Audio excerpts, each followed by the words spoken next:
μία λάτσα, μία Λέβος που έκανε το καθιερωμένο δρομολόγιο από τον Ισάκη Μονή προς την τοπική κοινότητα της Πέρδικας, τουριστικό μέρος και τα δύο τουριστικά μέρη, από τα πιο ωραία που έχουμε στο νησί. Έκανε τη διαδρομή με πολλούς επιβάτες, ανθρώπους οι οποίοι είχαν πάει να κάνουν τις διακοπές τους στα μπάνια τους. Το διευόλυσε, από ό,τι λέγεται είχε αναπτύξει υπερβολική ταχύτητα και ουσιαστικά έπεσε πάνω στο σκάφος, αρκετά μεγάλο σκάφος, πάνω από 15 μέτρα, 16 μέτρα από τα μεγάλα σκάφη, και σκότωσε ακαριέως τον κυβερνήτη και ιδιοκτήτη του σκάφους, έναν συνεπιβαίνοντα και ένα κοριτσάκι, ένα αγοράκι μάλλον μικρό, και πριν από μισή ώρα περίπου με πήραν τηλέφωνο και μου είπαν ότι οι έρευνες που κάνουν οι βατραχάνθρωποι βρήκαν άλλον έναν ο οποίος ήταν σε βάθος περίπου 20 μέτρα, και βεβαίως οι έρευνες συνεχίζονται. Υπάρχουν σκάφη του λιμενικού σώματος και έχουν αποσταλεί και 2 πούμα.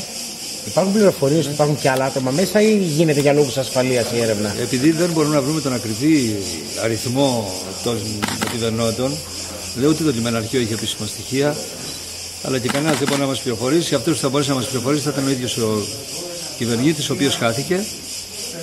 Ψάχνουμε να βρούμε τον πραγματικό αριθμό. Λέγεται ότι υπάρχουν 4-5 αγνοούμενοι ακόμα. Υπάρχει αυτό το κενό, έχει δημιουργηθεί από τις δηλώσεις των διασωθέντων.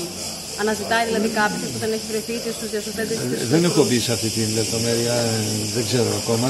Αυτό που ξέρω σίγουρα είναι η επίσκεψη που έκανα και η εντολή που έδωσε στο flying της γραμμής να καθυστερήσει για να μεταφερθούν οι βαριά τραυματισμένοι με το Flying Dolphin. Πόσοι είναι αυτοί που έφυγαν? Είναι 4 άτομα. 4.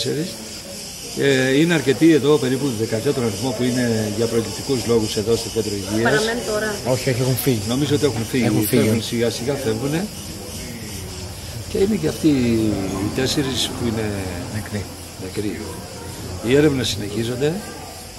Βεβαίως οι πάντες είναι σε επιφυλακή.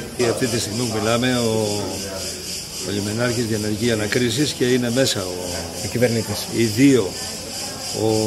Ο κυβερνήτης του σκάφους δεν είναι. Κάπου κρατείται κάπου αλλού. Έχει συλληφθεί και κρατείται κάπου αλλού. Αλλά σίγουρα ο ιδιοκτήτης του σκάφους είναι στο λιμεναρχείο αυτή τη στιγμή και καταθέτει. Ο κυβερνήτης του ταχύπλου δεν είναι και ο ιδιοκτήτης? Όχι. Γνωρίζουμε ποιος είναι ο ιδιοκτήτης και ποιος δεν μπορώ να πω όνομα, γιατί είναι κάτι το οποίο δεν θέλω να πω.